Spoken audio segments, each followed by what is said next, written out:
Ya, silakan Sari.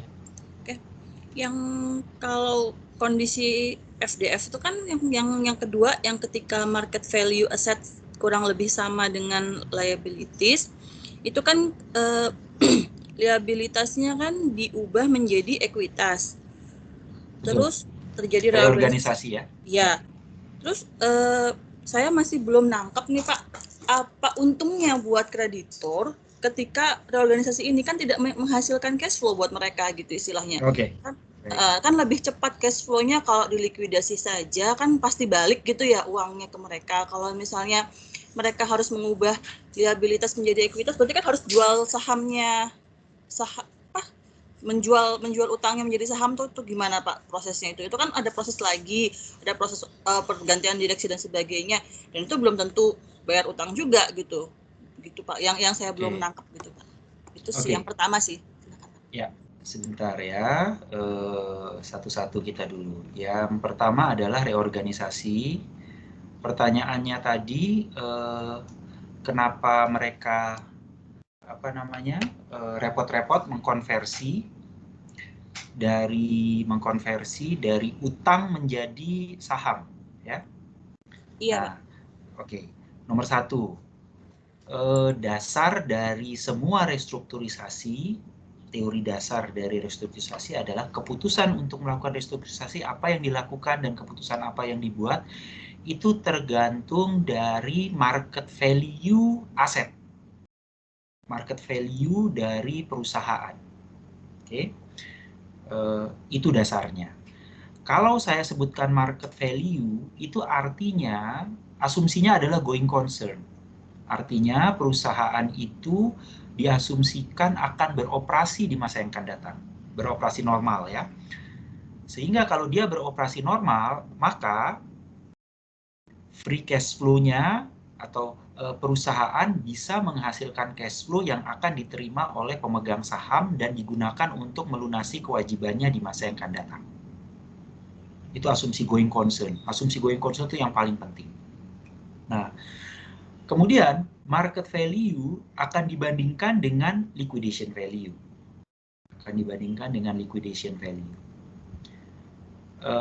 Tadi menjawab pertanyaan, kenapa susah-susah dia dikonversi? Kenapa dia susah dikonversi? Karena cuma punya dua pilihan saat itu. Ketika market value dari suatu aset itu kurang lebih sama dengan nilai liabilities-nya, artinya bondholder atau yang memberikan utang itu berpikir bahwa perusahaan itu jika dilanjutkan beroperasi lebih menguntungkan dibandingkan dengan jika perusahaan itu dilikuidasi saat itu. Kalau perusahaan dilanjutkan, dia hitung cash flow di masa yang akan datang yang akan diterima, katakanlah present value dari cash flow tersebut 100. Ini kalau asumsinya perusahaan itu dilanjutkan beroperasi. Tapi, seperti tadi yang Sari bilang, ngapain repot-repot dilanjutin? Tutup aja. Ketika dia ditutup, asetnya dijual, tidak menghasilkan cash flow, dijualnya terpaksa asetnya, maka perolehannya, cash flow perolehannya itu jauh lebih kecil dibandingkan jika aset tersebut tetap beroperasi. Itu yang disebut dengan liquidation value. Jadi pertimbangan yang selanjutnya adalah, kalau saya jual sekarang, saya dapat berapa? Kata bondholdernya. Karena dijualnya terpaksa dan tidak dalam keadaan beroperasi, maka dipastikan liquidation value-nya itu akan lebih kecil. Perusahaan yang sedang bermasalah kemudian dia menjual asetnya, pasti penjualan asetnya itu hasil penjualannya tidak akan setinggi jika aset tersebut beroperasi normal gitu kan ya. Nah, sekarang tinggal ditanya nih, kalau misalkan Sari sekarang adalah pemberi utang, ngasih utang ke suatu perusahaan. Jika perusahaan itu tetap jalan, maka cash flow di masa yang akan datang itu akan menghasilkan 100 nih present value-nya. Ini utangnya Sari ke perusahaan itu misalkan ngasih 100. Dengan adanya 100 ini, Sari berpikir, oh di masa yang akan datang, cash flow yang dihasilkan oleh aset perusahaan yang dimiliki oleh perusahaan jika perusahaan itu tetap berjalan, itu bisa menghasilkan 100. Dibandingkan dengan Sari sekarang utangnya 100, jual asetnya sekarang cuma dapat 40. Sari akan milih yang mana? Dilanjutkan ya. Berarti Dilanjutkan. bondholding itu nunggu ya Pak ya. Jadi dia ya sudah saya tunggu, tapi utangnya saya dibayar semua gitu ya Pak ya. Bukan ditunggu. Artinya, jika perusahaan masih beroperasi, jalan terus, artinya kemungkinan cash flow yang dihasilkan ketika perusahaan itu beroperasi, itu bisa digunakan untuk melunasi utangnya, dibandingkan kalau perusahaan itu langsung dilikuidasi sekarang. Gitu. Ya. Itu definisinya nunggu ya. Nunggu sih, tapi maksudnya itu membuat, ya udah biarin aja dia, mendingan dia tetap beroperasi ya, gitu. Tetap beroperasi ya. Cuman yang repot pada saat reorganisasi itu sepertinya yang saya tangkap Pak, yang repot di dalam organisasi itu adalah krediturnya Pak, bukan perusahaannya gitu. Kalau saya tangkap dari penjelasan Bapak di video itu. Ya. Jadi kok kayak yang saya ngutangin tapi saya repot gitu loh istilahnya gitu. Gini. Masalahnya saya mau repot karena saya tidak mau kehilangan uang saya kan. Saya udah ngutangin 100, ini perusahaan bermasalah. Kalau saya nggak mau repot, saya akan dapat 40. Tapi kalau saya mau repot dikit, saya bisa dapat 100 lagi nih, semua utang saya bisa akan dapat. Sebenarnya definisi repot itu kan cost ya bagi saya ya. Saya akan bandingkan dengan cash flow yang saya terima sih. Kalau seandainya memang effortnya besar, aduh repot banget. Tapi demi dapat 60 ini kan saya bersedia melakukan gitu kan ya. Nah, sebagai itu kan jadi dasar dari cerita reorganisasi ya. Yang tadi ditanyakan, kalau dia konversi segala macam gimana ya, proses konversi menjadi sahamnya. Nah, lihat nih, begitu dia nilai asetnya itu awalnya ya, misalkan nilai bukunya saya gambarkan di sini.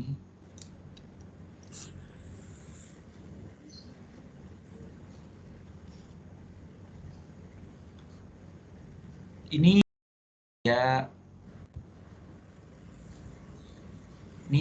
dia katakanlah sebelum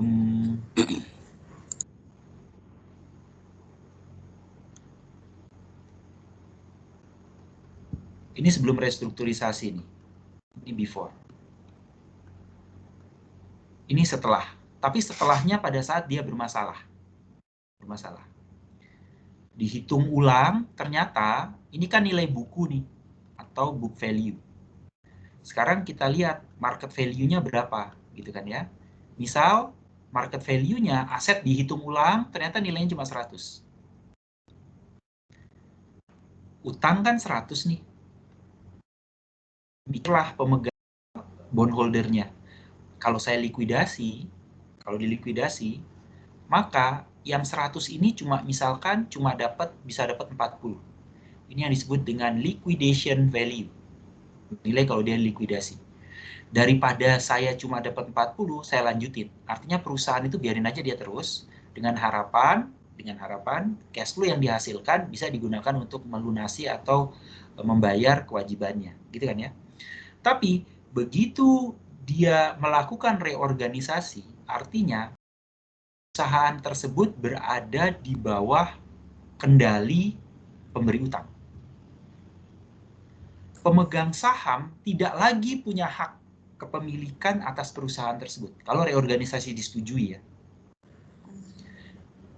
Lain halnya kalau misalkan, pemegang saham, nih 100 nih nilainya, sementara utangnya 100. Sebenarnya nilai pemegang saham nggak ada nih, kecuali kalau pemegang sahamnya mau nambah lagi modal 100 gitu. Tapi kan hampir sebagian besar kasus pemegang saham nggak mau dia nambahin modal untuk perusahaan yang bermasalah. Mendingan dia mendingan dia meninggalkan perusahaan itu. Ya udah, saya rugi sebesar investasi yang sudah dilakukan gitu. Sehingga ketika pemegang saham tidak lagi menjadi pemilik dari perusahaan, maka perusahaan yang direorganisasi itu berada di bawah kendali yang memberikan utang. Perusahaan ini adalah menjadi sepenuhnya dimiliki oleh yang pemberi utang. Nah, sekarang tinggal pemberi utangnya sekarang. Berapa yang akan dikonversi menjadi pemegang saham dari 100 ini. Ya. Jadi sebenarnya repot menjual saham tidak. Jadi sebenarnya ketika dia melakukan reorganisasi, jika perusahaan go public dan reorganisasinya disetujui, otomatis pemegang saham itu tidak lagi punya nilai saham itu.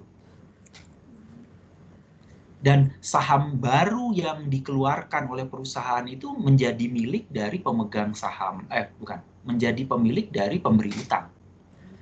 Jadi dia mengeluarkan sahamnya nggak repot kayak mengeluarkan go public itu, tidak, langsung aja dia mengeluarkan saham baru, karena sebenarnya pada proses reorganisasi ini perusahaan itu benar-benar berdiri perusahaan baru sebenarnya. Oh. Ya. Jadi sahamnya juga saham baru yang dikeluarkan untuk pemberi utang. Apa maksudnya, yang bondholdernya atau bank yang memberikannya. Baik. Terima kasih. Ya. Pertanyaan berikutnya apa, Sari? Oh, enggak. Oh.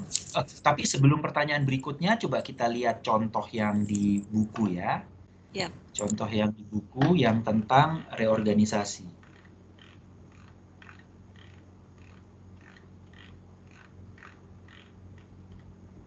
Nah, ini adalah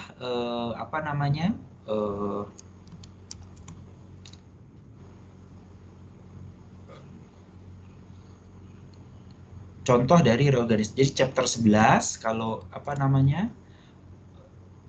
di Amerika itu undang-undang kepailitannya chapter 11 adalah,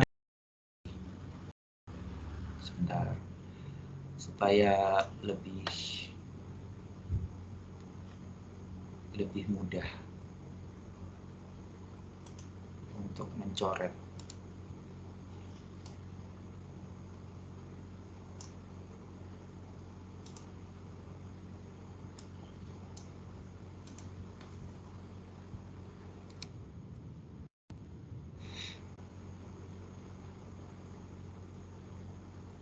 Ya. Ini neraca awalnya kan gini nih.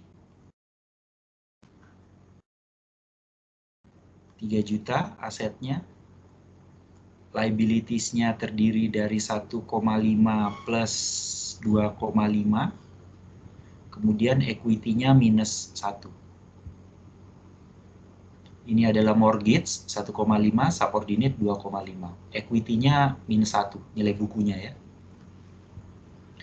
Ini kan berarti sudah pertanyaannya adalah pemegang sahamnya mau nambah ini nggak? Mau nambah modal nggak untuk mengcover equity yang negatif? Begitu nggak mau, berarti dia akan keluar sebagai pemegang saham, sebagai pemilik. Maka perusahaan ini akan dimiliki oleh bondholdernya yang akan punya. Sehingga dalam proses reorganisasinya 3 juta katakanlah market value dari asetnya tetap kalau dia going concern. Kemudian liabilities-nya kan harus 3 juta. Liabilities-nya harus 3 juta.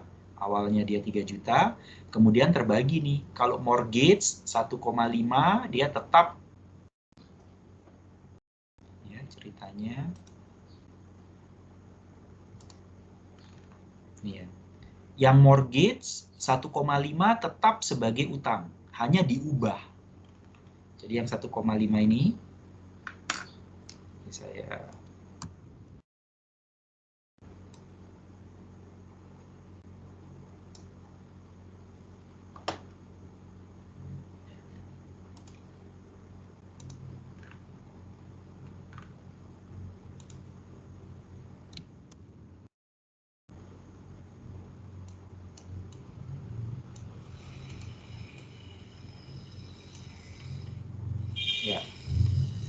Bagaimana ceritanya? Bagaimana dengan ceritanya yang 4 juta ini?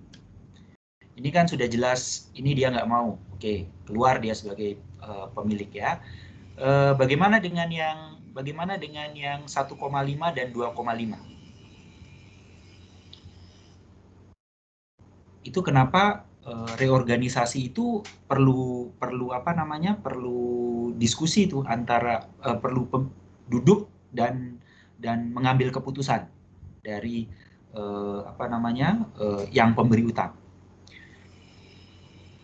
Setelah mereka diskusi, sepakat, subordinate yang tadinya nilainya 2,5 itu bersedia mau lanjut nggak untuk ngasih utang. Kalau lanjut, mereka dalam proses negosiasinya yang 2,5 turun menjadi 1,5 nilainya. Ini ya. Sementara yang mortgage yang 1,5 tetap 1,5. Pasti pertanyaannya, kok mau dia diturunkan dari 2,5 ke 1,5? Gitu kan ya? Nah, sama juga mereka akan berpikir, oke, kalau seandainya saya jual 3 juta aset ini, dapat berapa dari hasil penjualan? Mereka akan hitung. Katakanlah cuma akan laku menjadi 2 juta katakanlah. Kalau dia dilikuidasi ya, 2 juta liquidation value. 2 juta ini siapa yang berhak? Absolute priority rule bilang bahwa 2 juta ini mortgage bondnya akan dapat duluan. Karena aset ini kan dijadikan jaminan untuk mortgage bond. Akibatnya 2 juta ini akan dibayarkan untuk klaim 1,5. Kurang nih 1,5. Sisanya berapa? 500. Berarti 2,5 ini akan dapat 500. Cuma seperlimanya. Dibanding dia cuma dapat 500.000, kenapa nggak dilanjutin perusahaannya? Nanti kalau perusahaan lanjut, maka dia akan dapat cash flow-nya akan dibayarkan, tapi pembayarannya nggak lagi 2,5, 1,5. Tinggal subordinated debenture sekarang, pemegang obligasinya mau dapat 500 sekarang atau dapat 1,5 tapi nanti. Tapi ini kan semua hitungannya dalam present value. Setelah dihitung ulang. Kalau mereka berpendapat bahwa mendingan dilanjutkan 500 dibandingkan dengan liquidation. Jadi dasar reorganisasi tetap lebih menguntungkan bagi pemberi utang untuk melanjutkan perusahaan itu tetap bekerja dan beroperasi sehingga menghasilkan cash flow yang digunakan untuk melunasi kewajibannya dibandingkan jika perusahaan itu dilikuidasi saat ini. Likuidasi dapat kecil, dia nggak dapat banyak. Gitu. Sepakat nih sudah ya, bahwa yang tadinya 1,5 mortgage karena dia lebih di absolute priority rule dia diutamakan, dia berhak untuk dapat menentukan misalkan saya dapat 1,5. Ini dalam contoh, belum tentu ya, kadang-kadang mereka sepakat untuk dapat yang lebih kecil juga sebenarnya. Katakanlah mereka sepakat mortgage bondnya yang 1,5 jadi 1,5, subordinated jadi 1,5. Sepakat nih. Tapi di dalam perjanjiannya juga bisa lebih detail. Katakanlah 1,5 itu 1 jutanya senior, 500.000-nya subordinated. Subordinated artinya kalau nanti setelah reorganisasi ternyata gagal lagi, ternyata nggak bisa beroperasi dan memenuhi kewajibannya, maka dari 1,5 ini yang menjadi senior yang menjadi prioritas untuk dibayarkan pertama cuma 1 juta. 500-nya ya nomor 2. Karena 500 ini subordinated, dia risikonya lebih tinggi nih. Kalau perusahaan dilikuidasi, di tahap selanjutnya ternyata nggak survive, dia dilikuidasi berarti dia akan dapat bagian yang berikutnya kan, dapat prioritas yang berikutnya. Itu kenapa biasanya kalau subordinated dia akan minta tingkat bunga yang lebih tinggi. Kenapa? Karena dia lebih berisiko. Risiko lebih tinggi maka dia minta return yang lebih tinggi. Nah, kemudian yang debentures itu sepakat, katakanlah ya, ini misal kesepakatannya. 1,5 ini nggak ada dalam bentuk utang. 1,5 ini semua dikonversi dalam bentuk saham. 1 jutanya preferred stock, 500.000-nya common stock. kembali lagi ketika kesepakatan ini dibuat, masing-masing pihak itu pasti akan berhitung mana yang lebih menguntungkan. Apakah saya setuju dengan kesepakatan itu, saya ikut, atau menurut saya lebih baik dilikuidasi dan diselesaikan sekarang, dijual asetnya, kemudian dilunasi. Tapi tadi pelunasannya karena sudah pasti nilai liquidation value-nya lebih kecil dari market value-nya, pelunasannya hanya sebagian gitu. Dan mengikuti absolute priority rule, APR. Siapa yang dapat duluan. Sehingga kita bisa memperkirakan tuh saya akan dapat berapa, saya posisinya di mana, saya akan dapat berapa gitu. Kalau ternyata saya lebih baik reorganisasi, saya akan ikut reorganisasi. Tapi kalau seandainya saya merasa bahwa dilikuidasi lebih baik, maka saya nggak akan setuju dengan reorganisasi. Gitu. Sampai situ ada pertanyaan? Izin tanya Pak. Silakan. Berarti untuk kondisi FDF atas debitur itu yang punya kendali, maksudnya power untuk menentukan ini likuidasi atau reorg itu di mortgage bondholder ya Pak? Betul. Nomor satu adalah yang pemberi utang, gitu kan ya. Jadi yang apa namanya ya, yang pihak yang memberi utang, debiturnya, ya. Kreditur Pak, izin maaf. Oh ya, krediturnya yang apa namanya, punya hak untuk menentukan bagaimana menyelesaikan masalah di sana ya. Kalau kondisi perusahaan itu kondisi keuangannya buruk gitu. Nah, karena semua ini financial distress firm kan memang dasarnya adalah ketika perusahaan tidak mampu memenuhi kewajibannya gitu kan ya. Dalam hal ini kan kewajiban itu muncul dari kewajiban utang. Kalau yang pemegang saham kan kalau profit, kalau untung baru dibagikan dividennya. Kalau enggak kan enggak. Sehingga sebenarnya masalah ini sebenarnya muncul ketika perusahaan itu tidak mampu membayar utangnya atau kewajiban utangnya. Nah, logis kalau dalam kondisi ini maka proses negosiasi atau proses penetapan keputusan, proses apa yang akan dilakukan perusahaan itu antara perusahaan sebagai debitur dengan pemberi utang, gitu kan ya. Ini berarti kita coba ngomong antara perusahaan dengan krediturnya, udah itu aja. Nah, sekarang pertanyaannya, krediturnya kan banyak. Krediturnya ada macam-macam. Kalau pertanyaan tadi, siapa yang bisa ngomong bahwa oh saya yang mengambil keputusan, siapa yang akan menjadi lead dari diskusi tersebut, pembicaraan tersebut atau negosiasi tersebut. Sebenarnya tidak langsung disebutkan bahwa yang pemegang mortgage bond adalah yang bisa menjadi lead yang memimpin diskusi, enggak juga gitu. Sebenarnya mereka semua punya kesempatan yang sama untuk melakukan negosiasi dengan perusahaan.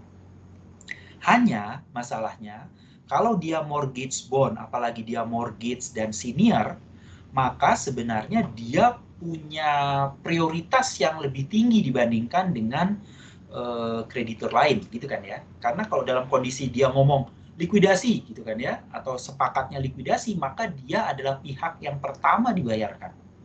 Dia yang paling punya hak untuk bilang bahwa ini klaimnya saya dulu harus dibayarkan gitu kan ya. Nah, berdasarkan absolute priority rule itu, maka seolah-olah tadi dibilang bahwa oh dia yang menjadi leader gitu kan ya, dia yang ini. Sebenarnya lebih karena kalau seandainya dalam kondisi likuidasi, maka ada tingkatan prioritas yang harus dibayar. Jadi kalau pertanyaannya apakah pasti mortgage bond yang menjadi leader atau yang menentukan? Enggak juga. Pengadilan kan kasus reorganisasi itu biasanya akan dibawa ke pengadilan gitu kan ya. Nah, ketika diputuskan itu kan semua harus mendapat persetujuan dari semua kreditur keputusan itu gitu. Jadi tidak hanya cukup satu pihak saja, misalkan yang pemegang mortgage yang setuju. Semuanya harus setuju kreditornya. Setelah semuanya setuju, baru itu akan menjadi diputuskan bahwa ini adalah yang kita ambil keputusannya. Nah, masalahnya sekarang kalau kita nggak sepakat gitu ya, misalkan antara mortgage bond sama subordinate debentures nggak sepakat gitu kan ya, kan akan deadlock. Toh keputusannya akhirnya dibawa ke pengadilan juga gitu kan ya. Worst case-nya kalau seandainya pengadilan memutuskan likuidasi, kalau seandainya nyata nggak mufakat juga, likuidasi. Maka ketika dia dilikuidasi, menurut absolute priority rules, yang mortgage dan senior kan akan dapat duluan. Subordinated akan dapat belakangan. Itu kenapa semua proses itu mereka akan ngitung nih, saya langkahnya apa ya, saya mendingan menerima atau menolak ya gitu. Karena nanti pada akhirnya worst case-nya adalah perusahaan likuidasi, uang yang ada akan dibagikan menurut prioritas absolute priority rules. Siapa dapat pertama dan pembagiannya gimana. Belum lagi kalau tadi nanti ada keterangan, belum lagi kalau melalui formal, melalui kasus, melalui jalur pengadilan, biayanya jauh lebih tinggi. Bayar pengacara, bayar biaya pengadilannya gitu. Nah, hal-hal itu yang dihitung gitu. Ya. Itu menjadi dasar apakah saya setuju atau tidak. Jadi kembali tadi ke pertanyaannya, apakah mortgage yang menentukan? Tidak. Harus mendapat persetujuan dari semua kreditor. Nah, gimana caranya mereka mufakat? Ya itu, hitung-hitungan. Apa yang saya dapat dan berapa yang saya dapat kalau saya setuju atau tidak setuju dengan langkah tersebut. Worst case-nya, kalau saya nggak setuju, semuanya deadlock, ya diserahkan ke pengadilan. Menjawab tidak pertanyaan? Baik, Pak. Jawaban itu menjawab pertanyaan. Siap, Pak. Menjawab, Pak. Terima kasih, Pak. Yang lain? Izin bertanya, Pak. Silakan. Mengenai ini, Pak, kalau di contoh yang Bapak berikan ini kan subordinate debenture ini dari 2,5 juta, dia kan direposisi menjadi ekuitas ya, Pak ya, senilai 1,5 ya, Pak ya. Pertama diturunin jadi 1,5, kemudian dikonversi yang tadinya utang menjadi saham. Itu apakah harus seluruh utang itu dikonversi atau tidak, Pak? Atau bisa saja hanya sebagian, misalnya saya memiliki piutang kepada entitas nilai 10 juta, saya 5 juta saja lah yang dikonversi menjadi kepemilikan. Bisa ya, Pak ya? Bisa. Tapi untuk reorganisasi ini, untuk bisa dikatakan reorganisasi berarti harus ada pergantian kepemilikan. Betul. Oh ya. Jadi hasilnya itu bisa tergantung proses negosiasi mereka. Siapa yang akan tetap dalam bentuk utang, siapa yang dikonversi menjadi saham. Apakah mortgage tidak bisa menjadi pemegang saham? Belum tentu juga. Bisa juga kalau kesepakatan itu bilang sebagian mortgage diubah menjadi pemegang saham, itu bisa. Jadi kemungkinannya tidak harus seperti ini, tergantung negosiasi mereka. Nah, pertanyaannya, yang menjadi ciri reorganisasi adalah tadi perusahaan itu tetap berlanjut, tidak dilikuidasi, tetap dilanjutkan, tetap beroperasi, dan terjadi pergantian kepemilikan. Ya. Dan dalam proses itu, selain terjadi pergantian kepemilikan, itu terjadi perubahan atau restrukturisasi utang di dalamnya. Jadi ada sebagian yang tadinya senior debt menjadi subordinate. Ada yang tadinya utangnya 8% atau bunganya 10% menjadi 9% atau 11%. Itu kan restrukturisasi utang.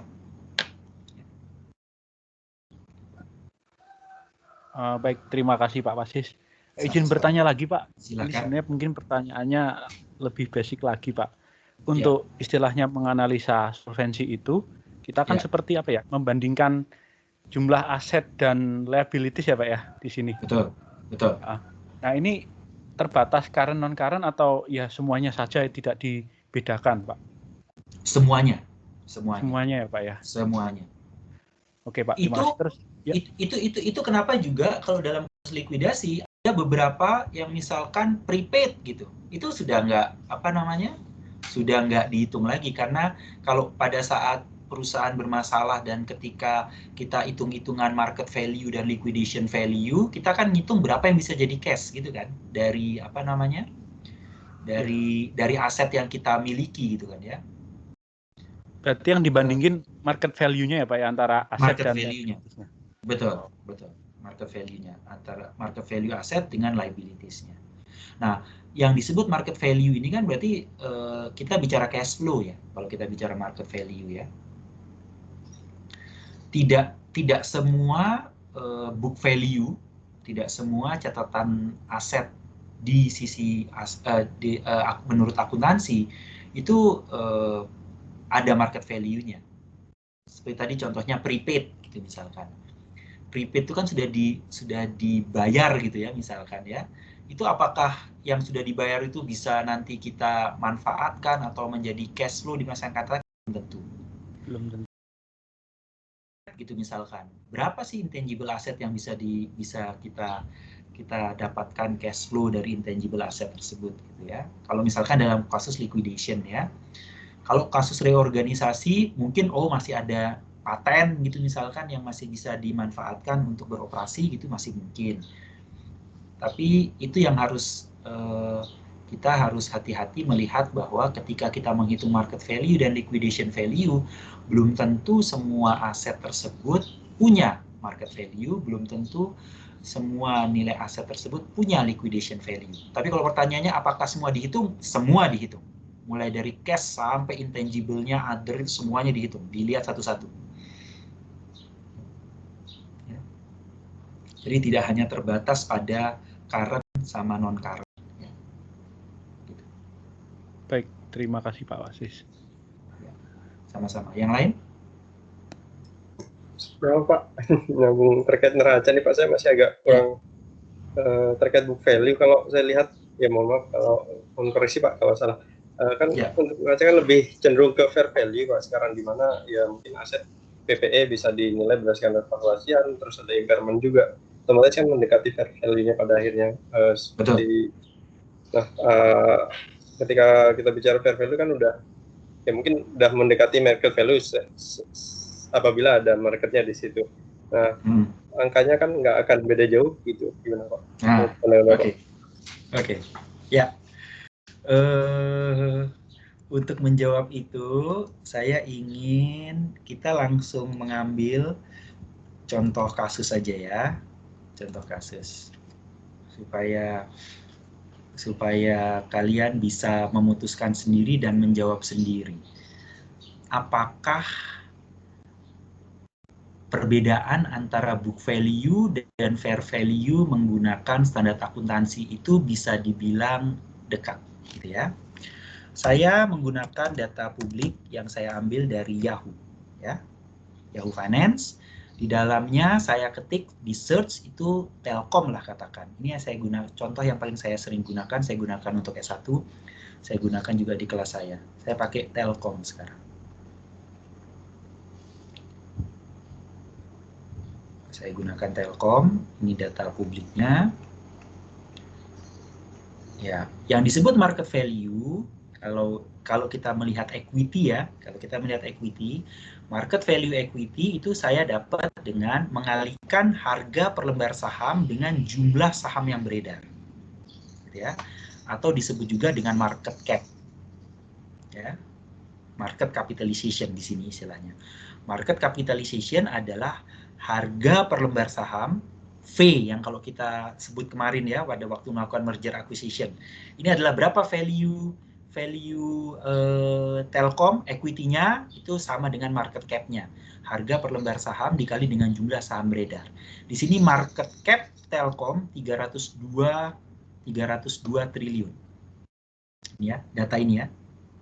Semua bisa ngelihat ya market cap 302 triliun ini? Bisa, Pak. Bisa ya? Oke. Jadi saya catat nih di sini, kalau kita bicara ini ya, ini kasus Telkom ya.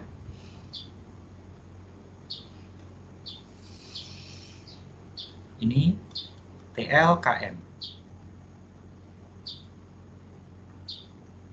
Ini juga sama nih, TLKM. Tapi ini adalah book value. Ini adalah market value.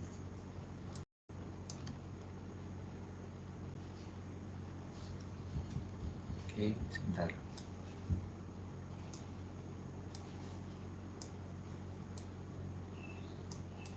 Oke. Oke, masuk ke Yahoo Finance lagi. Oh sorry, saya tadi belum. Kita lihat informasinya ya. Equity-nya 302 triliun, dalam triliun ya. Ini 302. Sudah. Karena statementnya kan berdasarkan standar akuntansi kan sudah mulai fair value. Nah, kita lihat benar atau enggak. Financial sekarang.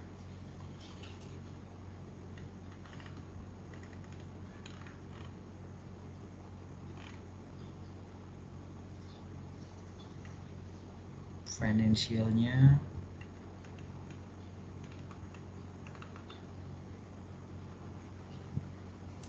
ada yang balance sheet Pak, yang di atas, maaf. Pada menu balance sheet. Oke, balance sheet. Ya. Balance sheet total asetnya 2019 ya.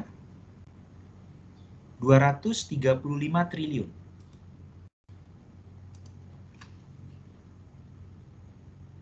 235 triliun. Liabilities.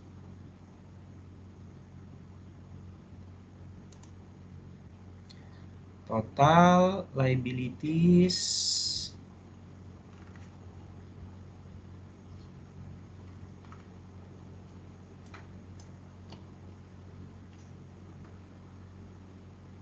sebentar ya. Ini komputer saya tiba-tiba hang.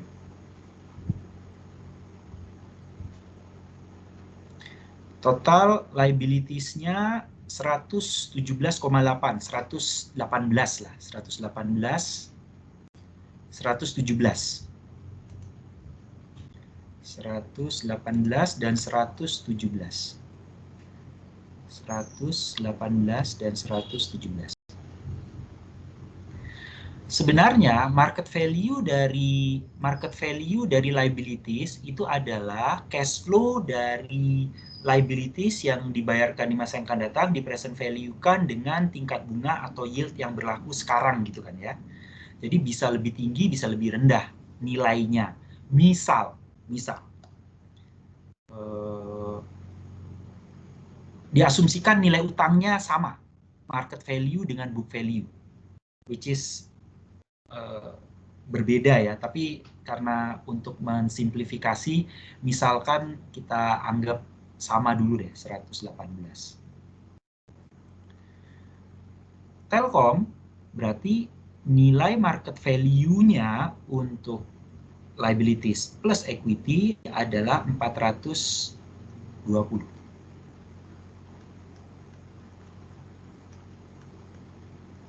Dengan kata lain, market value dari asetnya adalah 420. Lihat selisih market value aset 235 ke 420. Ini 2019.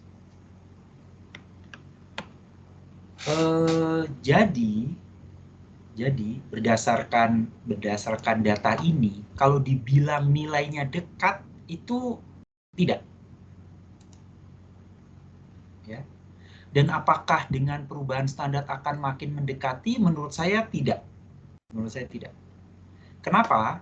Kita kembali ya ke teori. Kenapa perbedaannya jadi sedemikian jauh antara market value dengan book value? 420 dikurangi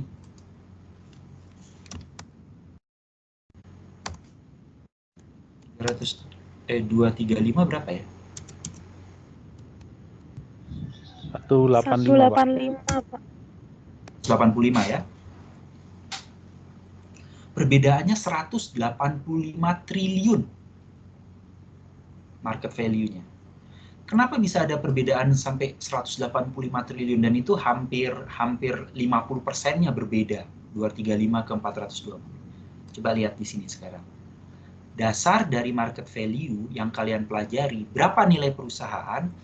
Nilai perusahaan adalah present value dari cash flow yang dihasilkan perusahaan itu di masa yang akan datang. Gitu kan ya? Present value dari cash flow. Kalau equity, berarti present value dari free cash flow-nya. Free cash flow to equity. Ingat kan ya, waktu valuation kan ada free cash flow to the firm, ada free cash flow to equity. Gitu kan ya? Kalau kita menggunakan free cash flow to equity, itu artinya itu adalah cash flow yang akan diterima oleh pemegang saham. Jadi kalau dia free cash flow to equity, present value-nya adalah market value dari equity. Free cash flow to the firm itu artinya cash flow yang dihasilkan oleh perusahaan. Present value-nya adalah market value dari aset. Gitu.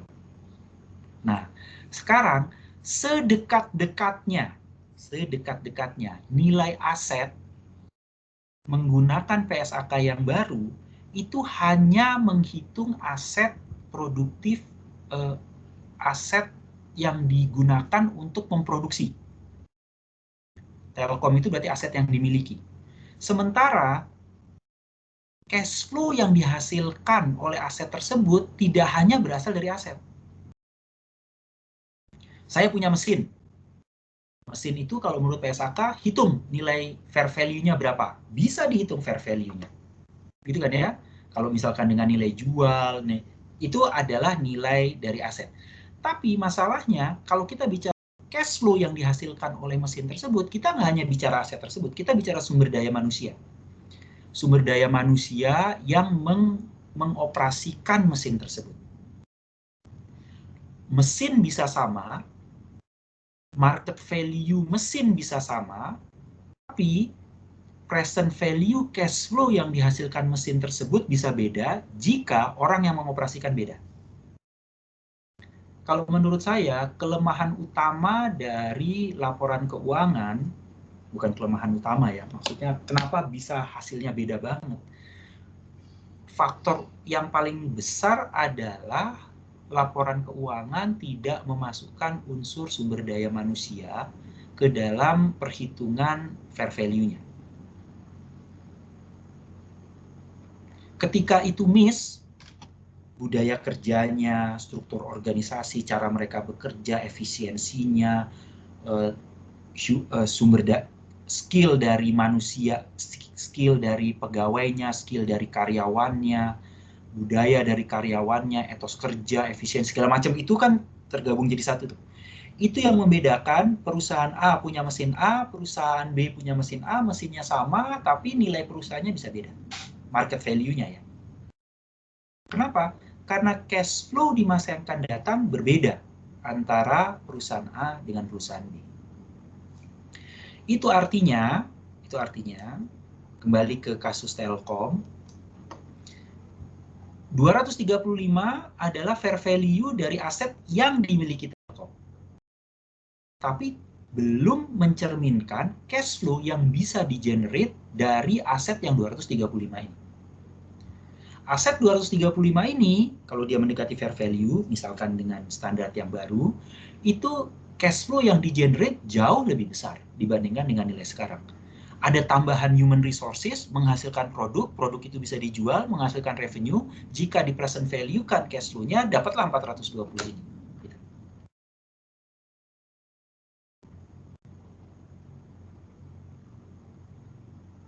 Kira-kira menjawab tidak perbedaan antara book value dengan market value? Dan pernyataan yang seandainya laporan keuangan masih disusun kan udah standarnya PSAK-nya makin mendekati fair value. Nah, coba kalian gunakan metode saya untuk secara sederhana melihat berapa perbedaan antara nilai buku dengan market value. Ya. Baik, Pak. Gitu ya. Jelas ya? Pak. Ya. Terima kasih, Pak. Jadi, kembali ke kasus Telkom, jika Telkom itu beroperasi secara normal, maka 235 aset yang dimiliki itu akan menghasilkan present value cash flow-nya 420. Tapi ini asumsinya going concern. Ketika Telkom katakanlah diputuskan untuk likuidasi Telkom sekarang, belum tentu nilai asetnya 420, belum tentu juga 235. Jika ini dasarnya fair value nilai 235 dalam kondisi dia dilikuidasi, dalam kondisi dia dijual terpaksa, maka liquidation value-nya pasti di bawah 235.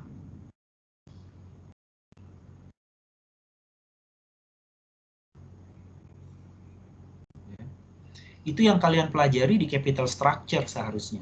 Ketika kalian belajar capital structure, itu kan ada yang namanya ketika bicara bankruptcy cost. Masih ingat nggak bankruptcy cost?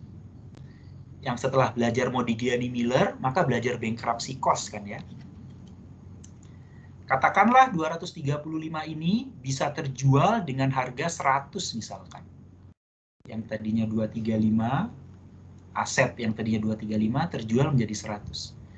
Itu artinya bankruption cost-nya itu dia turun dari 420 menjadi 100. 420 going concern, 100 kalau dia dilikuidasi. Itu artinya kebangkrutan Telkom itu menyebabkan penurunan nilai sebesar 320. Ini adalah bankruptcy cost. Ini nggak ngapa-ngapain ya, Telkom bangkrut. Bukan nggak ngapa-ngapain, maksudnya kita belum menghitung yang lain ya. Simpel aja, begitu Telkom bangkrut, asetnya jadi cuma nilainya 100, yang tadinya mestinya 420, turun 320. Itu bankruptcy cost. Jadi kita nggak, justru ini yang terbesar nih. Kita nggak ngomongin biaya pengadilan, kita nggak ngomongin biaya PHK, kita nggak ngomongin segala macam nih.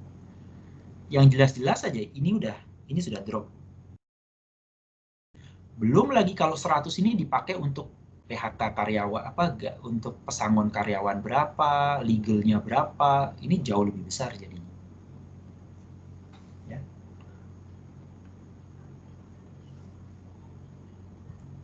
Itu kenapa perusahaan itu di satu sisi kalau dia berutang, makin tinggi utangnya, tax savingnya, tax shield-nya makin tinggi, itu menguntungkan. Tapi di sisi lain makin tinggi utangnya, probabilitas dia untuk bangkrut, menyebabkan dia pilot, menyebabkan dia likuidasi makin besar. Oke. Ada pertanyaan sampai di situ? Izin nanya, Pak. Silakan. Pak, jadi yang menentukan market value 420, terus kalau misalnya liquidation value 100 itu siapa, Pak? Oke. Yang 420 ya dulu ya. Yang 420 itu adalah kalian yang menentukan. Masih ingat nggak topik terakhir ketika kalian valuation, menentukan berapa nilai perusahaan? Berarti maksudnya dari Telkomnya sendiri, Pak ya? Bukan.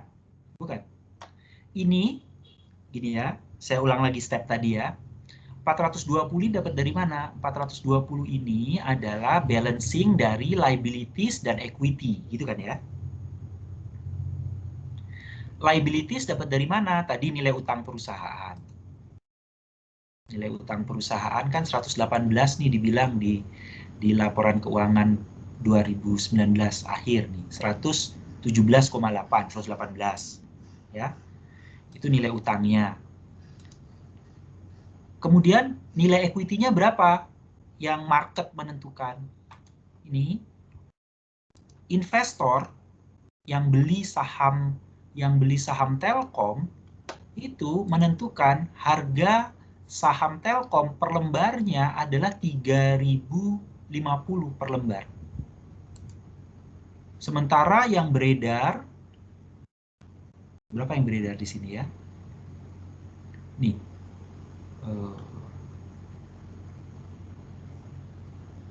harusnya ada datanya sebentar ya.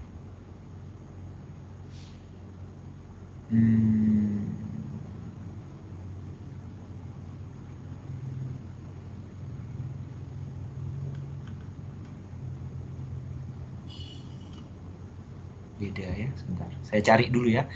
Dikali dengan jumlah saham beredar, itu kali 3050, di profile mungkin ada.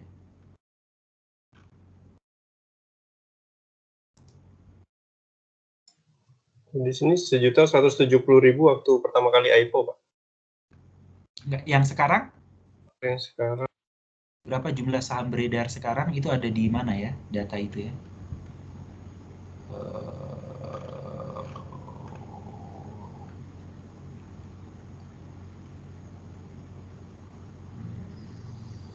$99,06 miliar, Pak.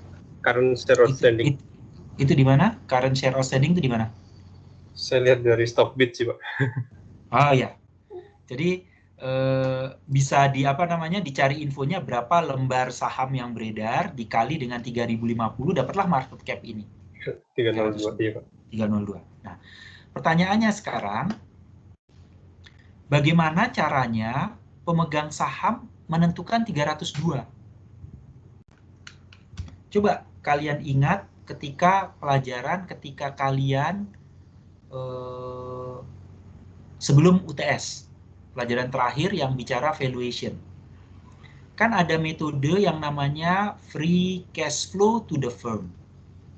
Artinya, jika perusahaan punya aset, berapa cash flow yang bisa dihasilkan oleh aset tersebut di masa yang akan datang.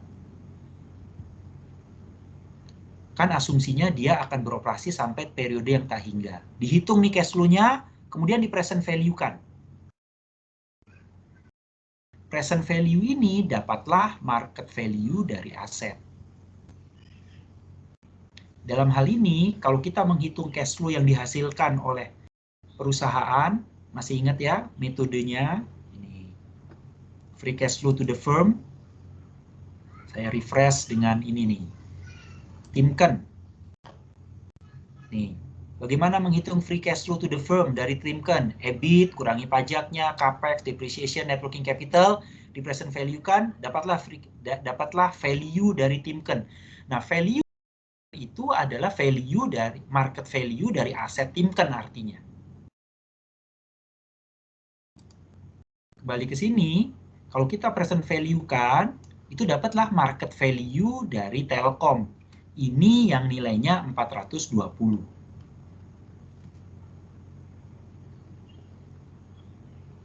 Setelah dapat 420 ini, kemudian pemegang saham, oh Telkom kan punya utang 118. 420 kurangi dulu 118. Dapatlah nilai 302 triliun nilai equity-nya. 302 triliun terus dibagi berapa lembar saham beredar Telkom. 302 dibagi lembar saham Telkom, dapatlah 3.050 rupiah per lembar saham. Ini cara pertama nih untuk menentukan nilai perusahaan. Cara kedua bisa juga menggunakan free cash flow to equity. Apa namanya free cash flow to equity? Dihitung berapa cash flow untuk pemegang saham. Dividen yang akan dibayarkan itu di masa yang akan datang itu berapa? Ada cara perhitungannya. Coba lihat yang free cash flow to equity ya. Ketika cash flow-nya dihitung, free cash flow to equity-nya dihitung, kemudian di present value-kan, maka dapatlah market value dari equity. Ini yang dapat 302. Jadi, kalau menggunakan free cash flow to equity, kita dapat market value dari equity. Tapi kalau menghitung free cash flow to the firm, maka kita dapat market value dari aset. Bagaimana menghitung market value dari liabilities? Present value dari kewajiban cash flow, kewajiban yang dibayarkan di masa yang akan datang. Sama juga. Tapi menggunakan tingkat bunga yang sekarang. Kalau tingkat bunganya turun, maka cenderung liability-nya, present value-nya akan lebih tinggi. Jika tingkat bunganya naik, maka liability-nya akan lebih rendah dari book value-nya. Dapatlah market value.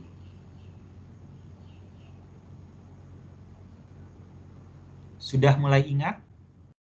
itu seharusnya kalian pelajari sebelum UTS tuh waktu bicara valuation. Ya. Jadi pertanyaannya, siapa yang menentukan market value 420 ini? Ini adalah perhitungan investor saat ini. Oke. Ya. Jadi investor saat ini tidak langsung dia bilang ngomong 420 enggak, tapi saya menggunakan data harga per lembarnya 350 dikali jumlah lembar saham beredarnya tadi 9,9 miliar lembar. Oh, berarti market value dari equity-nya 302. Jika market value dari equity 302, liability-nya 108, berarti investor itu menghitung market value dari Telkom, asetnya 420. Gitu kan? Kan balance sheet. Tapi balance sheet-nya market value. Ya. Ini bisa beda-beda tiap orang. Kenapa beda-beda? Karena belum tentu waktu saya menghitung free cash flow itu hasilnya dapatnya sama. Bisa saja market value-nya nggak 420 saya hitung. Misalkan 450. Berarti kalau saya hitung market value-nya 450 dengan 118, berarti market value equity-nya bukan 302 dong. Lebih tinggi lagi, 332 gitu misalkan. 332 dibagi dengan jumlah lembar saham yang beredar, maka menurut saya yang menghitung menggunakan asumsi saya, harga per lembarnya bukan 3.050, tapi lebih tinggi dari 3.050 gitu. Sehingga menurut saya, oh harga saham Telkom itu lebih rendah dari yang seharusnya. Keputusan saya akan beli saham Telkom. Tapi ada juga orang yang mengestimasi cash flow dinas akan datang, di present value kan, dapat, oh ternyata market value-nya bukan 420, tapi cuma 400. Kalau market value asetnya cuma 400, dikurangi 118, berarti market value equity-nya bukan 302, lebih kecil dari 302. Kalau dia lebih kecil dari 302, dibagi dengan jumlah lembar saham yang beredar, maka harga per lembarnya lebih kecil dari 3.050. Kalau harga per lembarnya lebih kecil dari 3.050, menurut saya harga saham Telkom yang 3.050 itu kemahalan bagi saya. Maka kalau saya disuruh beli nggak saham Telkom 3.050, saya nggak mau beli. Kalau saya punya malah saya jual. Kenapa? Karena menurut saya harga saham Telkom di bawah 3.050 sebenarnya. Karena setiap orang, setiap investor itu punya asumsi yang berbeda, kemudian hasil perhitungan yang berbeda-beda, maka mereka nggak sepakat, belum tentu 3.050. Ada yang lebih tinggi dari 3.050, ada yang lebih rendah dari 3.050. Perbedaan perhitungan ini menyebabkan ada yang menjual saham Telkom dan ada yang membeli saham Telkom. Itu kenapa ada transaksi saham Telkom. Tapi menggunakan data transaksi terakhir, mereka sepakat bahwa jual belinya di harga 3.050. Oh, berarti ya 3.050 yang saya jadikan dasar untuk perhitungan di sini. Nanti mungkin perhitungan ini salah. 1 menit kemudian harga berubah, belum tentu 3.050 harga Telkom. Bisa aja berubah. Coba. Ini kan bisa belum tentu 3.050. 1 jam lagi, 2 jam lagi bisa berubah.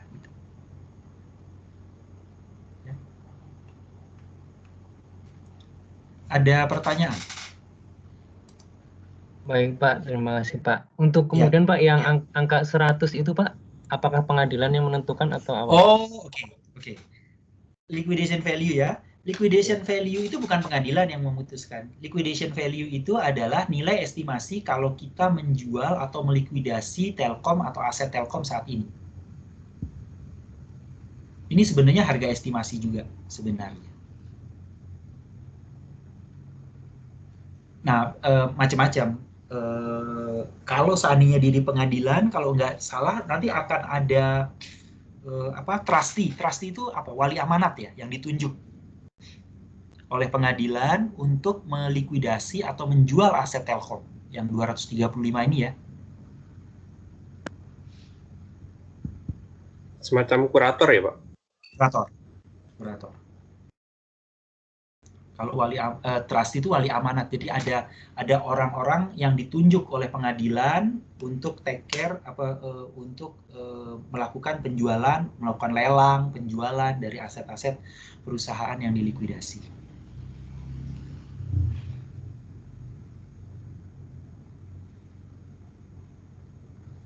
Bisa juga appraisal kan bisa. Kita bisa minta perhitungan dari appraisal. Tapi biasanya kalau appraisal itu kan kalau yang going concern ya, fair value ini berapa nilainya itu. Tapi sebenarnya appraisal juga bisa untuk liquidation value. Liquidation value-nya berapa ya perusahaan ini ya. Maka appraisal akan mencarikan, oh kalau misalkan punya mesin ini, punya gedung ini, kalau dijual nilainya berapa, harganya berapa, dapatlah dia sehingga 100 ini gitu. Ya.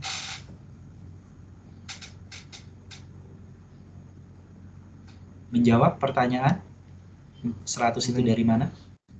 Ya Pak, terima kasih Pak. Pak, lagi Pak, kan siapa? Kan di sisi sebelah kiri tadi kan ada yang aturan market value misalnya lebih besar dari liabilitas, kemudian yang kira-kira sama, terus yang kurang. Nah, kalau misalnya ada nggak sih perusahaan, bukan perusahaan, maksudnya pemegang hutang, bondholder itu beranggapan ini saya lebih baik dapat nilai 40 itu yang liquidation value daripada saya mengubah liabilitas saya yang 100 menjadi ekuitas karena nggak tahu nih kinerja perusahaan ini di masa datang. Sekarang aja udah bangkrut, nanti malah semakin lama semakin terpuruk gitu Pak. Ya, bisa. Jadi kalau tadi kan kita gampangnya bahwa kalau dia likuidasi 40 tapi kalau berlanjut 100 gitu kan ya. Tapi kan belum tentu 100 ini akan nah di sini kan ya. Belum tentu kan tadi kan ada ini kan 100 juga estimasi gitu ya. Daripada susah-susah saya jalanin 100, iya kalau dapat 100. Kalau misalkan enggak, ternyata kalau dijalanin makin lama makin kecil, mendingan saya likuidasi sekarang, mungkin juga seperti itu. Bisa, sehingga keputusannya adalah yang terbaik, mendingan dapat 40 sekarang, dibandingkan kalau ditunda atau diperpanjang, ternyata dapatnya lebih kecil gitu kan ya.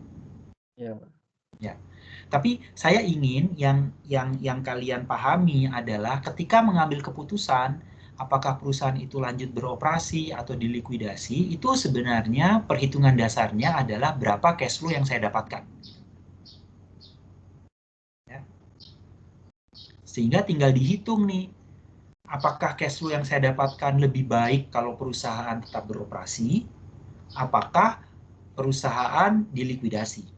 Kalau ternyata keputusannya lebih baik, ternyata cash flow yang saya dapatkan jika perusahaan dilikuidasi sekarang, maka keputusannya adalah likuidasi sekarang. Kalau tadi ya misalkan, dilanjutin nanti lama-lama makin kecil, saya justru nggak dapat 40, malah lebih kecil dari 40 bisa dapat 20 atau 15, mendingan likuidasi. Tapi kalau ternyata dilanjutin, ada kemungkinan nggak dapat 40 tapi bisa jadi 100, maka logika saya adalah mendingan dilanjutin untuk dapat 100 dibandingkan dengan dilikuidasi untuk dapat 40 sekarang gitu. Itu aja sih sebenarnya poin dari perbandingan ini ya. Gitu. Supaya ada dasar untuk menentukan satu, saya lanjut atau tidak. Kalau tidak kan berarti likuidasi nih. Kapan saya mengambil keputusan? Tidak. Ya. Kalau kalian berada di posisi sebagai bank, sebagai kreditur, atau dari sisi perusahaan, atau dari sisi analis, atau dari sisi konsultan yang akan memberikan advice. Ternyata setelah dilakukan perhitungan, mendingan dilikuidasi. Karena cash flow yang diperoleh jauh lebih baik jika dilikuidasi sekarang. Atau bisa juga, ternyata lebih baik kalau diperpanjang atau misalkan perusahaan tetap beroperasi. Berarti dua pilihan di atas, satu atau dua. Pertanyaannya, mau restrukturisasi saja atau reorganisasi? Dulu kalau nggak salah Telkom kan juga pernah dipilotkan. Karena ada tidak memenuhi salah satu kewajiban. Tapi kan market value asetnya jauh lebih besar daripada utang yang dia tidak bayar gitu kan ya, sehingga cukup dilakukan restrukturisasi atas utang tersebut. Sekarang gitu misalkan, kalau ternyata dihitung market value-nya dibandingkan dengan liabilities-nya, dan ternyata karena kondisi seperti ini, saya nggak tahu ya, nggak banyak kondisi perusahaan saat ini pada saat pandemi ini ternyata kewajibannya tidak bisa terpenuhi.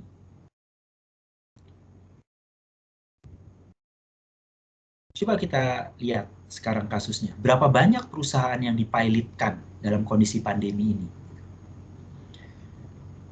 Jika sebagian besar perusahaan tidak dipilotkan tapi masih beroperasi, itu kan artinya market value atau nilai perusahaan tersebut pada saat beroperasi lebih baik dibandingkan dengan kreditur mempilotkan perusahaan itu sekarang.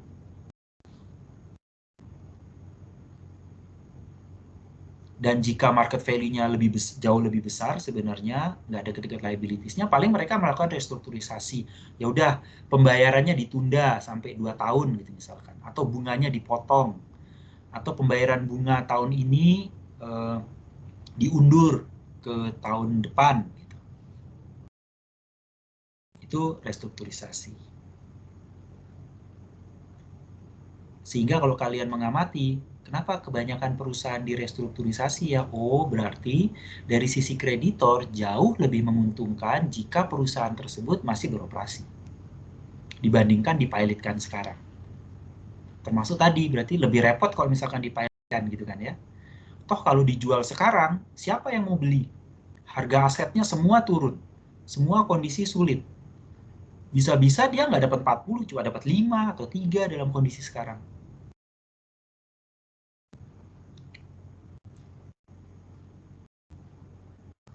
Ada pertanyaan?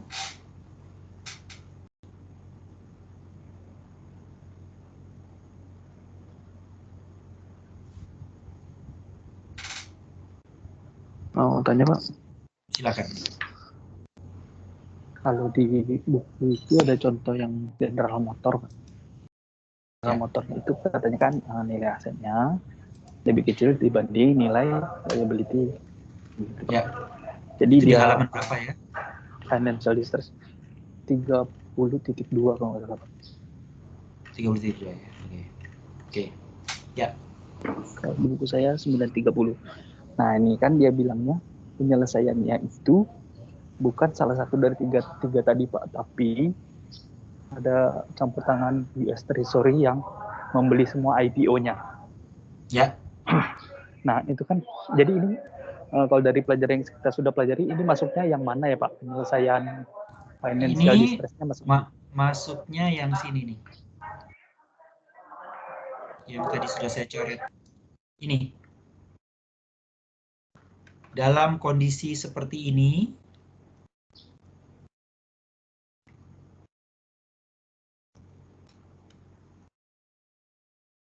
oh, sorry. Sudah ada kok. Ini deh.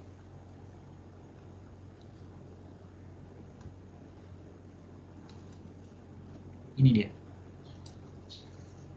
Ini. Dalam kondisi dia sudah negatif, equity-nya, dalam kondisi reorganisasi kan pemegang saham lama keluar. Ini enggak. Ini ada pemegang saham baru yang masuk dan masukin dana ke sini berarti.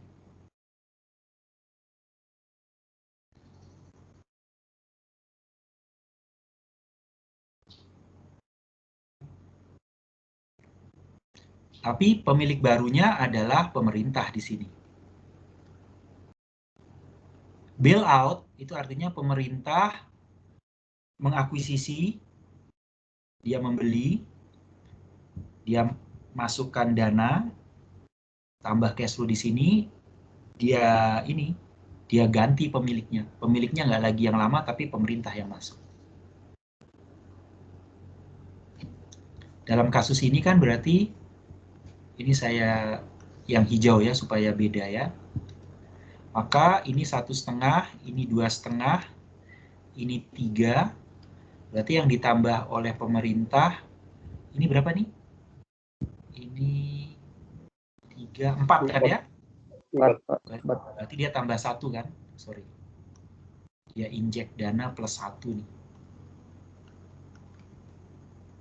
Di sini plus 1. Jadi pemerintah jadi pemilik baru berarti dia. Ini dia. Masih belum balance, Pak. 4, 3, 4. Oh, ini plus 2.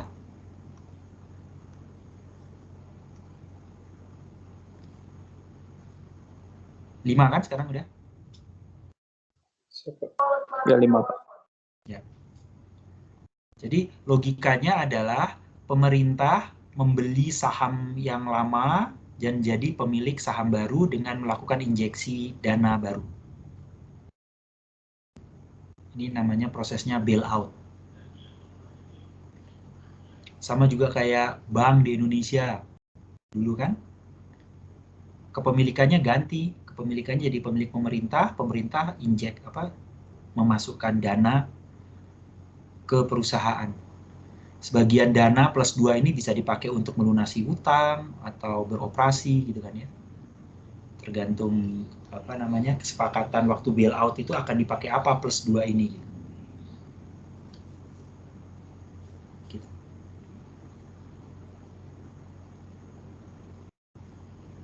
Menjawab pertanyaannya? Berarti restrukturisasi Pak ya? Restrukturisasi, istilah restrukturisasi itu digunakan jika kondisi atau term atau perjanjian lama atas nilai utang itu berubah. Jadi kalau kita menggunakan istilah restrukturisasi itu tingkat bunga berubah. Itu restrukturisasi. Kita ngomong yang utang ya, yang utang yang ada. Yang tadinya saya bayar bunga saat ini jatuh tempo di 2020 karena ada pandemi diundur. Itu kan berarti termnya atau perjanjian atas utang tersebut kan diubah. Atau yang tadinya tingkat bunganya 10% diturunkan menjadi 8%.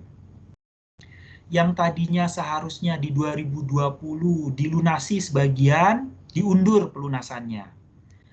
Jangka waktunya yang tadinya 5 tahun, karena 2 tahun dirasakan belum akan pulih kondisi ekonomi, mundur menjadi 10 tahun. Nah, begitu ada perbedaan atau perubahan kondisi term atau perubahan perjanjian dari perjanjian utang piutang yang awal, itu yang namanya restrukturisasi utang.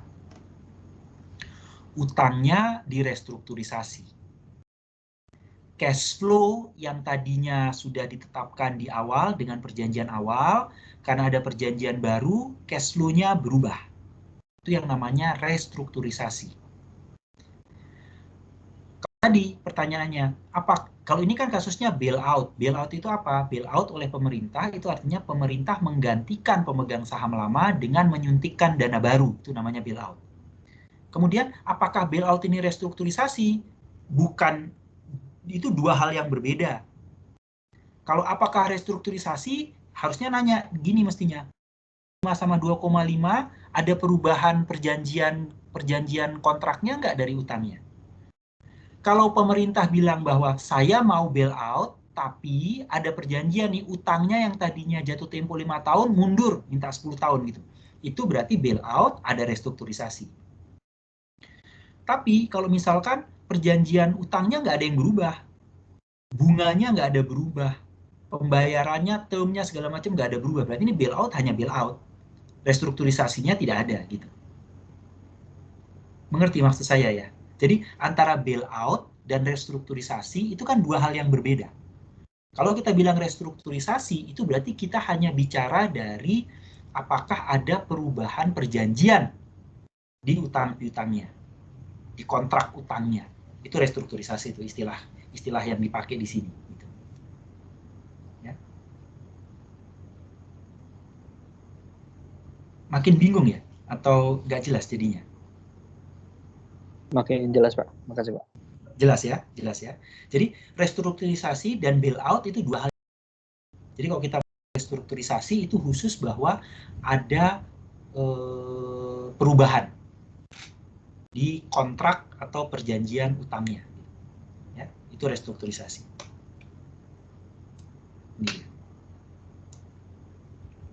Ini ya, restructuring. Jadi ada perbedaan di term of payment-nya.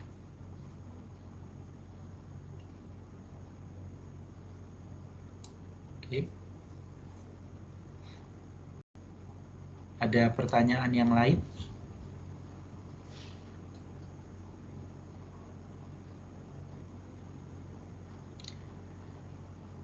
Baik, kalau tidak, saya yang mengingatkan saja, ini selalu saya ingatkan setiap saat tentang Altman Z-score.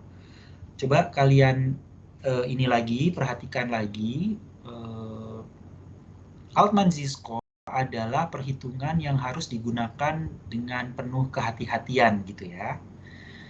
Di video di chapter ini ada bagian yang khusus membahas tentang kelemahan-kelemahan penggunaan Altman Z-score, dan itu harus kalian perhatikan dan harus selalu diingat gitu setiap kali kalian menggunakan Altman Z-score.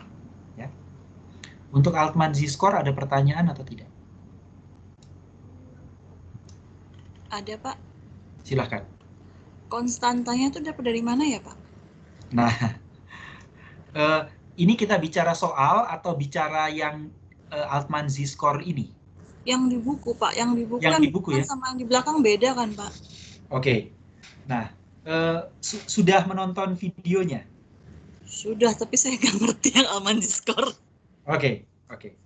Pernah melakukan regresi? Semester lalu. Pernah melakukan regresi ya? Begitu kita melakukan perhitungan regresi Y sama dengan A plus BX gitu ya, kita regresikan Y terhadap X, kan A akan muncul konstanta, B akan muncul konstanta gitu kan ya? Iya.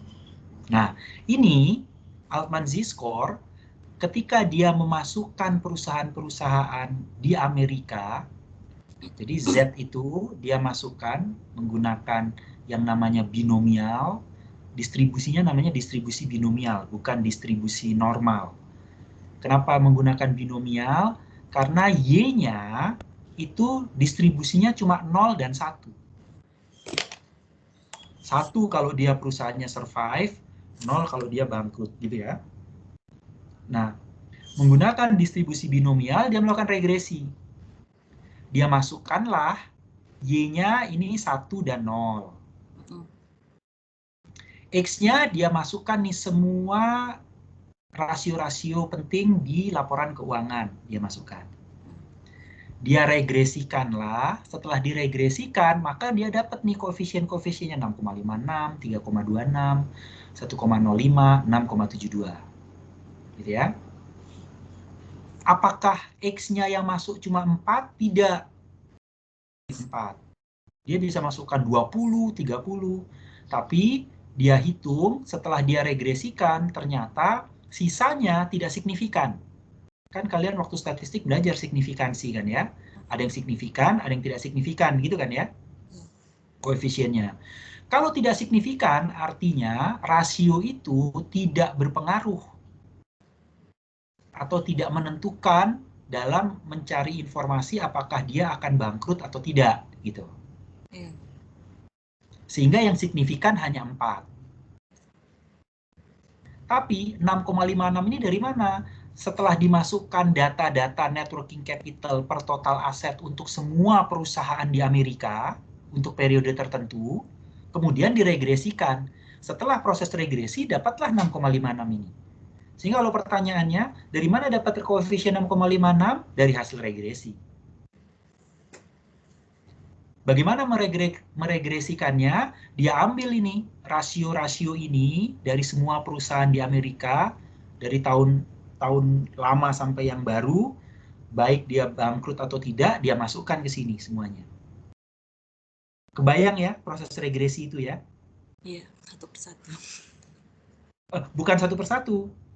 Bukan YA, BX1 ya. Enggak, Iya, dia langsung, ya dia masuk. datanya benar, dia masukkan satu-satu. Jadi kalau misalkan ada 20 variabel, maka dia masukkan 20 variabel itu masing-masing satu-satu perusahaan, dan misalkan 50 tahun, 50 tahun dia masukkan, gitu ya. Jauh lebih banyak kan, jadi satu perusahaan itu bisa ada 50 data, gitu kan ya. Dan satu perusahaan, satu tahun itu bisa ada 20 atau 30 variabel, gitu. Kebayang besarnya data itu.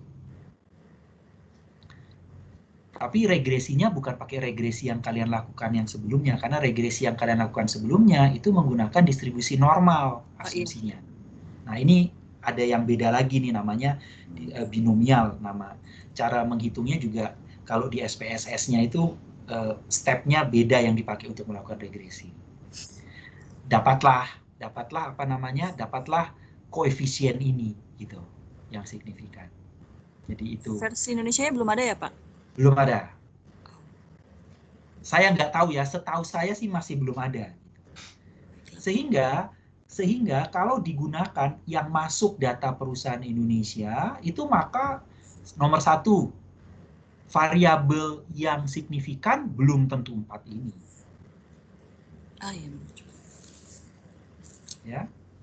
Karena kondisi di Amerika dengan kondisi di Indonesia kan bisa beda. Kemudian koefisiennya belum tentu sama. Karena kita bicara dua hal yang beda. Satu, kita bicara perusahaan di Amerika, yang ini kita bicara perusahaan di Indonesia.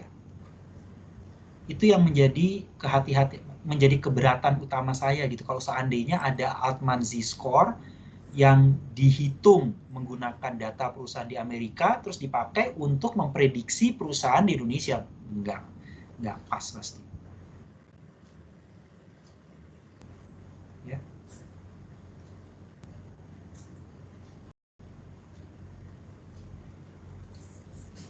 Tapi misalkan ada pertanyaan tentang Altman Z-score, dikasih ini adalah Z-score-nya, rumusnya ini gitu, disuruh menghitung kan, hitung aja gitu, sehingga sebenarnya dari sisi perhitungan kan latihan menghitung jadinya.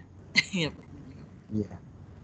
Maknanya sih nggak bisa kayak gitu sebenarnya. Tinggal terus kemudian diklasifikasikan, oh apakah dia terindikasi bangkrut, apakah terindikasi dia akan survive, akan itu, atau dia tidak bisa diputuskan karena atau di gray area ini gitu kan ya.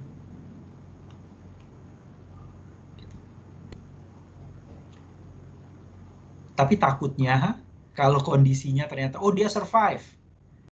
Ternyata itu survive untuk kondisi perusahaan di Amerika, ternyata untuk di Indonesia belum tentu dia survive. Biasanya kondisinya kayak gitu ternyata dia bangkrut gitu kan. Bisa salah kita interpretasinya. Itu aja sih yang mesti hati-hati. Tapi kalau misalkan di soal ditanyakan dan ada Altman Z-score, asumsikan itu adalah model Altman Z-score yang dibentuk menggunakan data dari Indonesia gitu ya. Kalau untuk Indonesia ya. Baik, Pak. Terima kasih. Ya. Ada pertanyaan lain? Kalau bukan Altman Z-score boleh nanya, Pak? Silakan. Nggak apa-apa. Tentang klaim, Pak. Oke. Priority of claim. Saya belum memahami perbedaan antara priority nomor 2 dan priority nomor 7. Karena di video Bapak juga menjelaskan bahwa priority nomor 2 itu sebenarnya secure juga gitu. Terus kalau semisalnya 2 dan nomor 7. Oke. Priority nomor 2 dan nomor 7. Terus semisalnya perusahaan itu MVA-nya sangat kecil, berarti kan kemungkinan wages tidak terbayar ya Pak ya, berarti kayak semacam gaji karyawan juga tidak terbayar, kan apakah itu mungkin Pak gitu, ataukah selama ini likuidasi perusahaan tuh gaji karyawan terbayar kok gitu, apakah seperti itu gitu? Ya. Gini, ini bedanya nomor 2 sama nomor 7. Nomor 7 ini dari utang, biasanya utang jangka panjang perusahaan. Bonds gitu. Ya. Itu nomor 7. Utang bank, notes payable, bonds payable, itu nomor 7 itu. yang nomor 2, unsecured claim, ini biasanya muncul dari utang dagang. Contoh, kalau perusahaan itu filing bankruptsi ya, saya bangkrut gitu. Tapi sehari setelah kebangkrutan sampai proses kebangkrutan itu diputuskan, ya oke, mulai proses kebangkrutan atau perusahaan ini dinyatakan bangkrut, dia masih melakukan pembelian. Atau dia punya utang gitu yang muncul dari operasi, itu muncul di nomor 2 nih. Itu dia harus dibayar terlebih dahulu. Mengerti ya? Ya. Ini kalau misalkan utang gaji termasuk di sini nih. Kalau dia masih meng-hire orang atau membeli raw materials gitu ya. Atau dia melakukan pembelian, itu setelah filing dia masih melakukan untuk operasi, dia masih beli raw materials, masih ada yang jalan operasinya. Utang-utang yang muncul pada saat itu masuk yang nomor 2. Lebih ke arah sana. Yang nomor 7 ini utang jangka panjang yang sudah ada di neraca sebelum dia filing. Ada kemungkinan cuma sampai nomor 3 atau cuma sampai nomor 2 gitu Pak? Mungkin sekali. Kalau ternyata market value-nya terlalu kecil sekali ya. Tapi kalau dia sudah tahu market value aset dia terlalu kecil kan berarti operasi dia harusnya dihentikan ya Pak, dan tidak ada utang dagang lagi kan habis itu kan? Karena bisa juga orang yang diutangin kan nggak tahu kalau dia filing bankruptcy kan ya. Dia nggak tahu kondisi kondisi perusahaan saat itu, dia anggap masih bisa normal aja, saya kirim aja raw materials ke dia karena emang prosesnya biasa aja kan gitu. Saya nggak tahu kalau dia ternyata filing bankruptcy, itu kenapa saya dilindungi gitu kan. Karena proses dia filing bankruptcy sampai dia diumumkan dan diputuskan itu kan pendek sekali, dan itu biasanya dimanfaatkan gitu kan ya. Itu kan berarti saya masih berbisnis dengan dia tanpa tahu ada informasi bahwa dia sedang memfile sedang dalam proses likuidasi gitu kan. Gitu ya. Termasuk karyawannya juga ya Pak ya, pekerjaannya juga ya? Kalau karyawan yang nomor 3 kan ya. Iya. Kalau yang nomor 2 kalau ada utang gaji bulan lalu yang masih belum dibayar gitu kan ya. Itu harus ini. Kemudian pertanyaan yang kedua tadi, yang apakah market value lebih kecil? Mungkin sekali. Kalau itu makanya kita perlu melihat bagian ini kembali ke struktur modal yang kalian pelajari di paruh pertama. Bahwa utang perusahaan itu tergantung dari usia perusahaan. Perusahaan yang baru itu jarang berutang. Kalau baru berdiri ya, jarang berutang. Pertama karena bank atau kreditur belum percaya sama dia. Dan yang kedua, dia kan resikonya masih tinggi sekali. Selain itu, nilai asetnya itu masih sangat kecil ketika awal berdiri itu kan perusahaan yang masih dikembangkan, baru berkembang, itu kan nilai asetnya lebih kecil dibandingkan perusahaan yang sudah maju gitu kan ya. Itu juga menjadi dasar kenapa perusahaan yang baru itu jarang berutang. Karena untuk jadi jaminan, untuk segala macam itu kan masih kecil.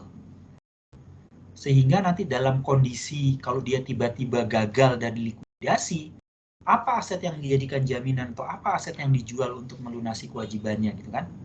Karena tadi kecil sekali bahkan hampir nggak ada, jangankan untuk melunasi utangnya, untuk melunasin bayar gaji karyawannya, melunasi kewajiban untuk dari operasinya aja kurang, apalagi untuk utang. Nah, kalian harus melihatnya seperti itu. Jadi menghubungkan chapter ini dengan waktu kalian belajar capital structure di paruh pertama. Gitu.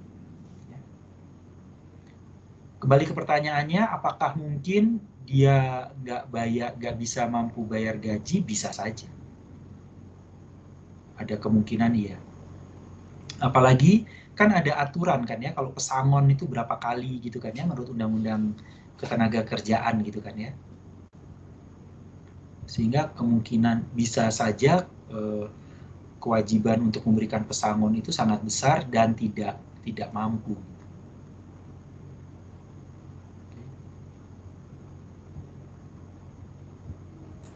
Baik Pak, terima kasih. Ya. Ada pertanyaan lain?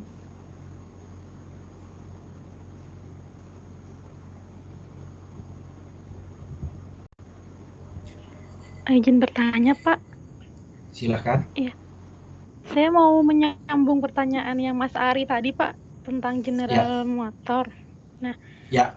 Jika misalnya tidak ada perubahan term of payment, berarti kan bukan restrukturisasi ya, Pak? Ya, berarti dia hanya bailout biasa yang pergantian pemilik ya berarti ya. Nah, sedangkan tidak ada perubahan dari liabilities menjadi ekuitas dan tidak ada likuidasi. Berarti itu tidak termasuk dalam 3 kondisi yang dijelaskan di awal ya, Pak? Di luar itu ya, Pak? Sebentar. Masih masuk, berarti dia yang di sini nih. Ya, jadi kalau ngikutin ini memang enggak sih. Karena dia kan kondisinya market value-nya jauh lebih kecil gitu kan ya. Sosnya dia dilikuidasi, tapi kemudian ada bailout gitu kan ya. Ya, dia tidak ada di sini memang. Kalau di skema ini nggak ada. Tapi berarti kalau dari perhitungan market value-nya masuk yang ketiga seharusnya ya, Pak? Ya. Oh, siap, dia Pak. Seharusnya likuidasi. Likuidasi. Sebenarnya 3 kondisi ini, kalau misalkan bailout kan bisa aja ya sebenarnya untuk semuanya ya. Oh, bisa masuk ke semua kondisi ya, Pak? Bisa. Kalau yang namanya bailout kan artinya pemerintah masuk, dia nambahin ini kan ya. Suntikan dana. Ya, suntikan dana baru itu mau market value-nya lebih kecil, mau market value lebih besar, mau itu kan dia bisa. Kalau misalkan dia menggantikan pemilik lama terus dia ini gitu kan ya. Tapi hampir most likely itu apa ya? Hampir sebagai kemungkinan besar, Pak. Kemungkinan besarnya itu adalah kalau pemerintah sudah sampai campur tangan atau bailout itu kan kalau sudah kondisinya parah banget gitu ya. Artinya equity-nya udah negatif dan pemilik lama itu udah nggak mau lagi injek dana atau memasukkan dana gitu ya, dana tambahan gitu kan ya. Selain ada pertimbangan lain sih dari selain pertimbangan lain dari pemerintah ya. Kalau bank di Indonesia nanti kalau seandainya satu bank gagal atau kolaps nggak diselamatkan, itu bisa merembet ke bank-bank yang lain, atau ketidakpercayaan publik itu terhadap institusi perbankan itu akan rusak atau akan buruk jadinya dan pengaruh, sehingga akan menyebabkan orang akan menarik dananya dari tempat lain, sehingga meskipun bank sehat juga akan terdampak dan ikut menjadi bermasalah gitu misalkan. Itu kan salah satu pertimbangannya tuh kalau bailout bank gitu kan ya. Atau bisa juga ini kalau misalkan kasus GM, government membailout karena GM itu punya karyawan yang banyak sekali dan mempengaruhi kehidupan kan satu kota. Kalau kalian lihat ada di salah satu video di National Geographic itu yang ada satu seri khusus membahas tentang kasusnya GM itu. Jadi satu kota yang berdiri ya memang untuk pabrik itu gitu, sehingga begitu itu ditutup nggak hanya kota itu tapi bisa juga sekelilingnya, dan begitu banyak masyarakat, begitu banyak pekerjaan yang tergantung dari kelangsungan GM. Sehingga mungkin atas pertimbangan itu government atau pemerintah Amerika melakukan bailout gitu. Nah, itu adalah pertimbangan di luar pertimbangan keuangan gitu kan ya. Itu bisa politis, kemudian unsur sosial masyarakat, itu kan ada pertimbangan lain jadinya. Ekonomi makro. Nah, kalau ini kan pertimbangan khusus kalau kita melihat hanya membandingkan perusahaan itu berdiri sendiri gitu ya, tanpa ada politisnya, tanpa ada kondisi sosial ekonominya gitu. Kita analisisnya hanya dari sudut pandang keuangan. Dan sama dengan keputusan-keputusan keuangan lain, ini memberikan dasar hanya dari sisi keuangan. Sementara keputusan itu diambil tidak cukup hanya dari sisi keuangan. Kalian juga harus belajar. Contohnya yang investasi, kalian belajar apakah mesin baru atau tidak, gitu misalkan. Kan kalian hanya melihat dari sisi NPV gitu misalkan, positif invest. Tapi coba kalau ternyata ketika kita invest di mesin itu, maka mesin itu akan menggantikan 10 orang karyawan. Kita install nih misalkan software baru di akuntansi yang langsung menghubungkan antara bagian penjualan dengan catatan akuntansinya. Sementara selama ini ada 2 orang atau 3 karyawan yang kerjanya menjurnal bagian penjualan. Begitu software itu diinstal, 3 orang ini hilang kerjaannya. Itu yang selalu saya jelaskan, kita hanya melihat dari sisi keuangan, oh NPV positif, kita harus install. Tapi unsur sosial ekonominya, politisnya, kayak gitu kayak tadi. Apa keputusan kalian? NPV positif, tapi 3 orang di PHK.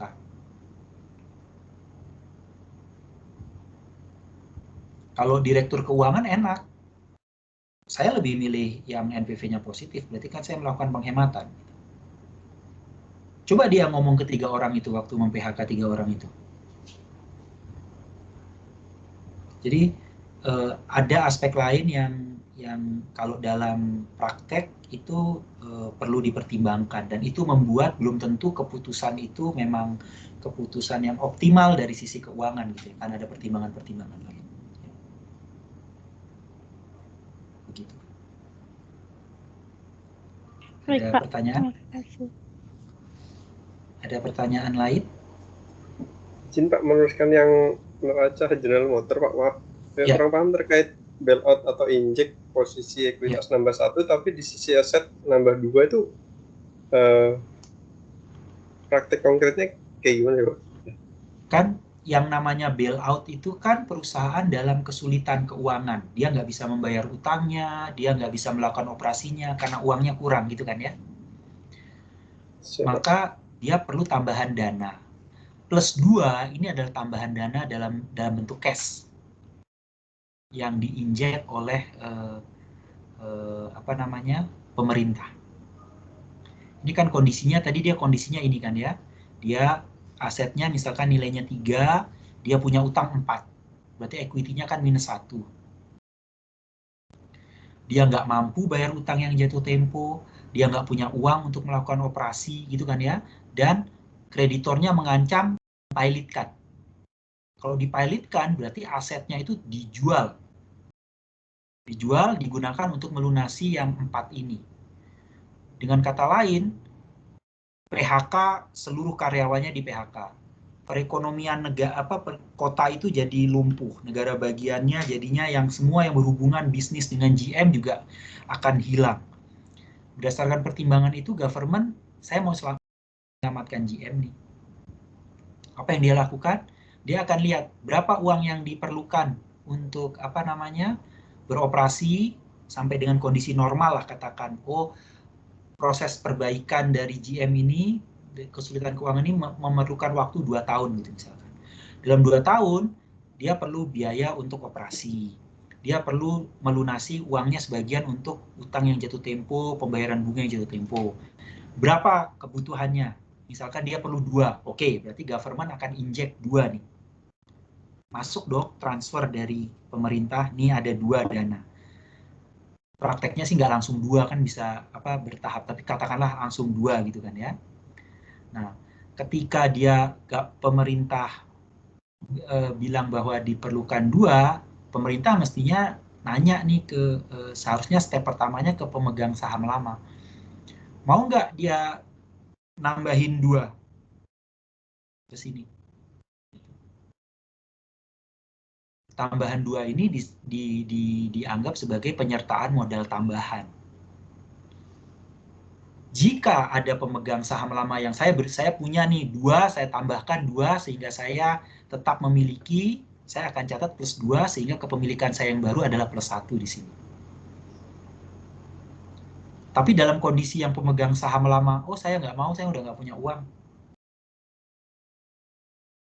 maka pemerintah mengambil alih. Pemerintah yang mentransfer dana dua ini, kemudian sahamnya jadi saham yang dimiliki oleh pemerintah. Plus 2 adalah injeksinya, plus 1 itu hanya karena untuk kepentingan balance sheet, supaya balance berarti dia saham baru yang tercatat itu nilainya 1 berarti gitu. Supaya balance saja antara sisi debit sama kredit. Siapa? Penyertaan modal pemerintahnya 1 gitu ya dihargai, meskipun betul. cash yang keluar 2 gitu. Iya. Siapa?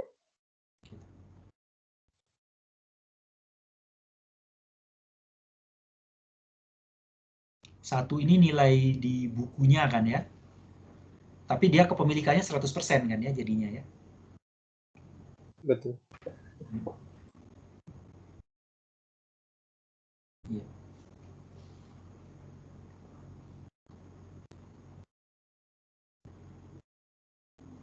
Ada pertanyaan?